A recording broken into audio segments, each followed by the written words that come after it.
Hello, U.S. history students, and welcome to the final lesson for this week, an introduction to World War One. Next week, before spring break, we are going to be fully engaged with World War One, and to be honest with you, we're going to work our way through the war next week, okay? So, a lot of this information you're going to see again. That's why there's no specific quiz this week, but this information will be on the first quiz next week, okay? So, be sure you pay attention. Now, you may take your own notes if you're interested, but I highly suggest, because there's a lot of material to go through, that you use the worksheet that I have uploaded to Canvas to keep track of the material that we're going to talk about today, okay? So, let's get into it. The United States eventually is going to get into World War One, but World War One is a global conflict, okay, and it's going to take us several years to get involved in that war. So what we're going to look at is the buildup and the eventual entry of us into the war, okay. So it starts in Europe. You've got all these European powers making secret alliances or treaties with each other. Now, we talked about imperialism this week, about stronger countries dominating weaker countries. Here's a good example, okay? You had a stronger country making alliances with weaker countries, like, we will back you up if you need us. But the key is those alliances are secret. Nobody knows about them, okay? Nobody knows who is on whose side.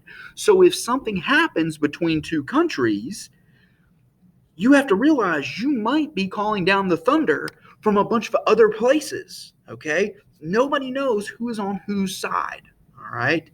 The reason they're doing this is to try to bolster national security. They promise to come to each other's aids. All right. Uh, Again, it's the great powers looking to protect the weaker powers. It's the great powers looking to protect themselves. Okay.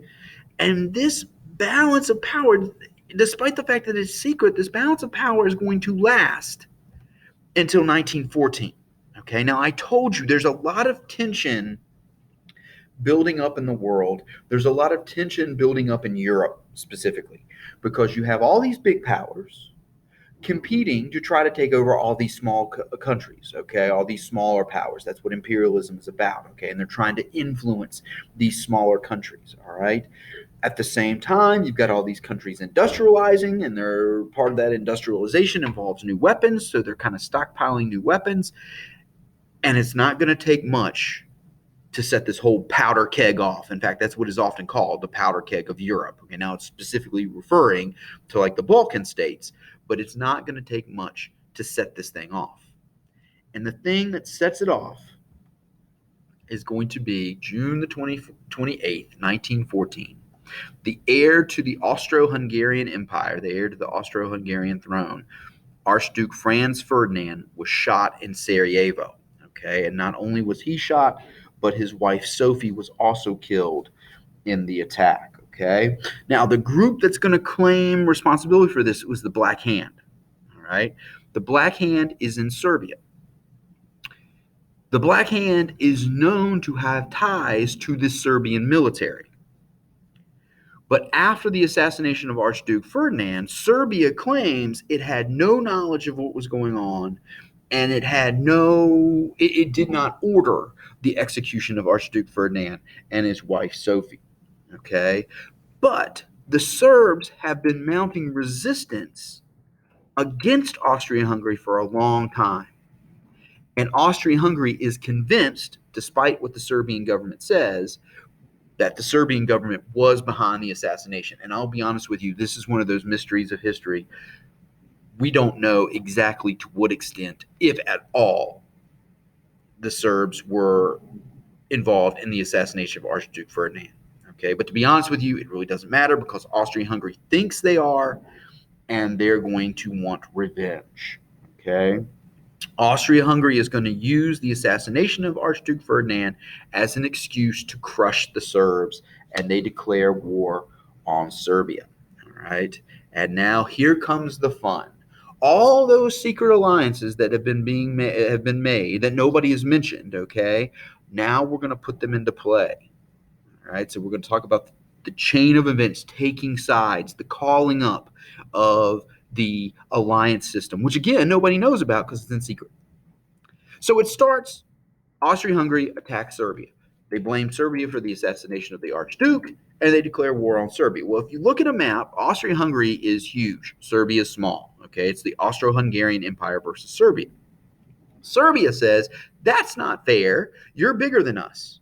So we're going to call on our friend Russia because we've made an alliance with Russia. So Russia's going to come to the aid of Serbia and attack Austria-Hungary. Well, Austria-Hungary kind of says, that's not fair. Now it's 2-1. And if you guys can call your friends, then we'll call our friends, and our friends are Germany. So Germany comes to the aid of Austria-Hungary. Okay. Well, Russia has made an alliance with France. So when Germany declares war on Russia, Russia calls its friend France, and France comes to the aid of Russia. By the way, you can see how now this is becoming a world war. What started out as a conflict between Serbia and Austria-Hungary has now escalated. Germany, even though it doesn't start the war, Germany is going to become the main aggressor. And Germany is going to march through Belgium to get at France, okay, because France is Russia's ally, okay? No, so not only does Germany attack Russia, but he's also going to march through Belgium to attack France. Well, Belgium is like, hey, that's not fair. We're not involved in this. We're really not doing anything. But since you marched through us, now we're going to call on our friend, Great Britain. And Great Britain comes to the aid of Belgium. All right. So it quickly becomes a big mess. And then the Ottoman Empire, sensing an opportunity to gain some resources and gain some land and stuff like that, the Ottoman Empire decides to throw their lot into the war, and they come in on the Central Power side along with Bulgaria. Okay. So we're going to talk more about this next week, but we're going to have two alliance systems. On one side, you have the Allies, Serbia, Russia, France, Great Britain, and later the United States.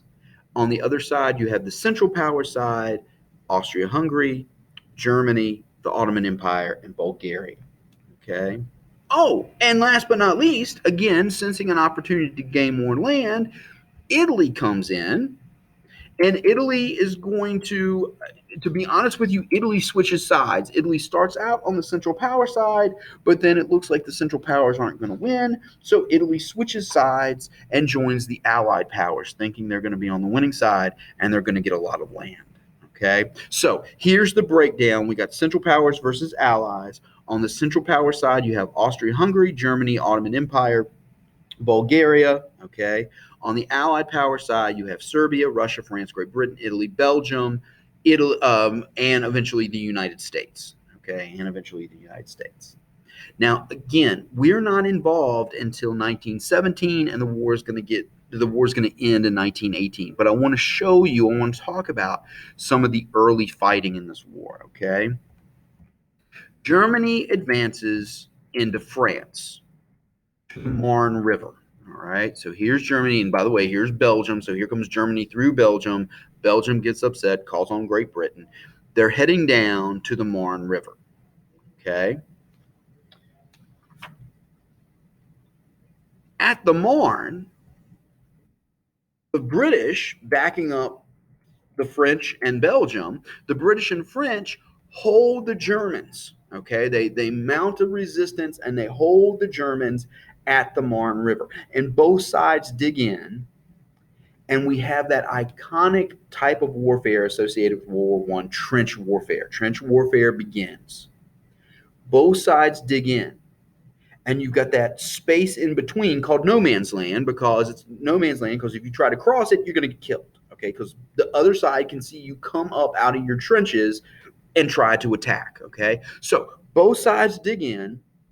They try to reach the other lines across no man's land, but neither side is able to gain more than a few miles. Okay, basically what happens is we're going to bog down in a stalemate. Okay, that's exactly what happens here in France along the Marne River. Is this trench warfare is going to bog down into a stalemate because nobody can make it across. And you can see these aerial photographs. All right, here's the Germans, here's the British and the French.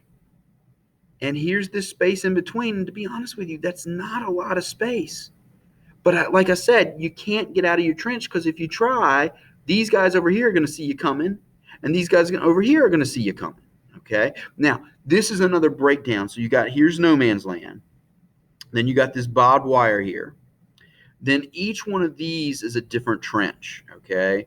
You've got your mainline trench there here in the front. If that trench should happen to fall, you can retreat back to this one. If that one falls, you can retreat back to this one.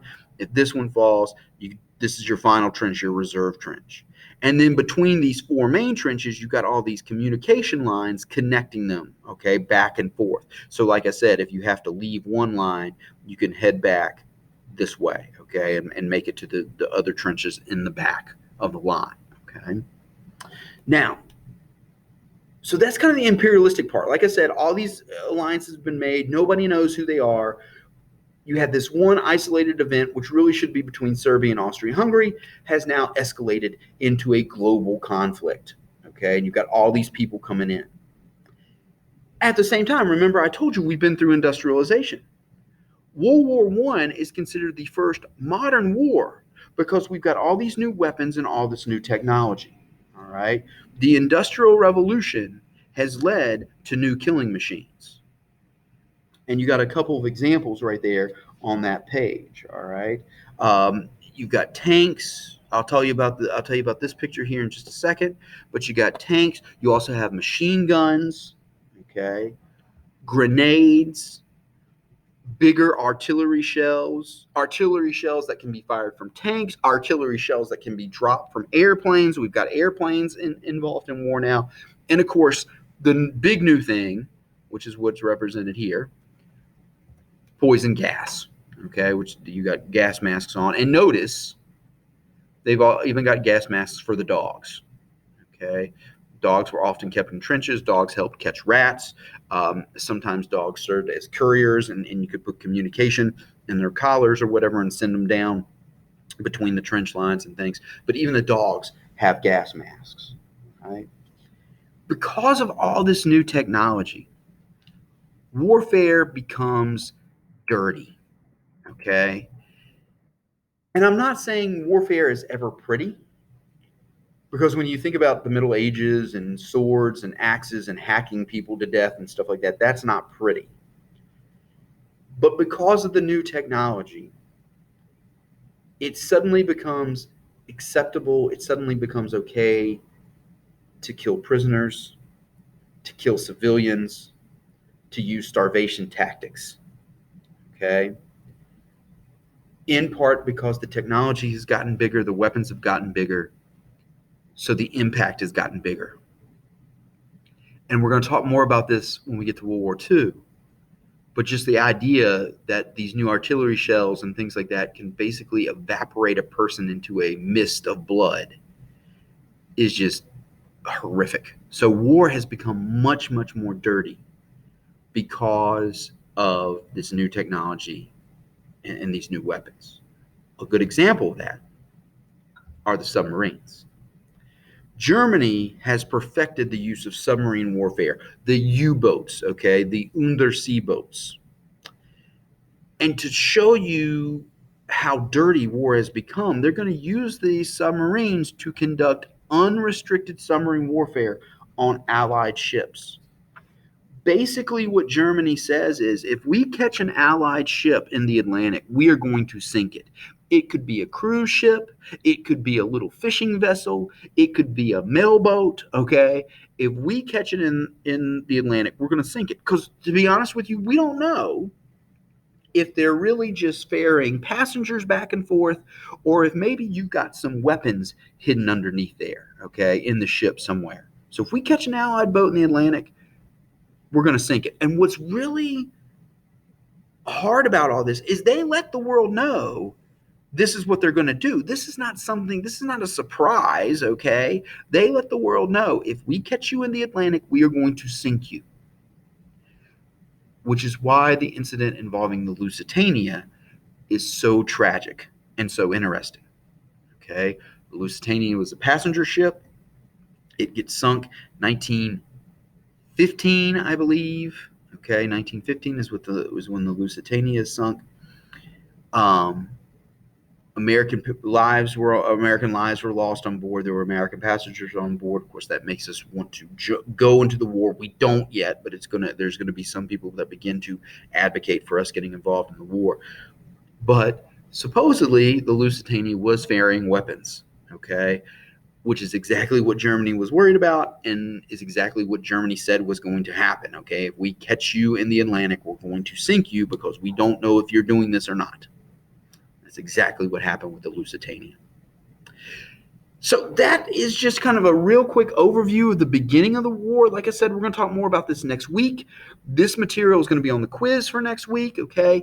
And we will keep progressing forward. We will get the United States involved. And eventually, what you're going to see is the presence of the United States is going to help turn the tide of the war for the Allies. And we will eventually end World War I next week as well. So stay tuned. More on World War I is coming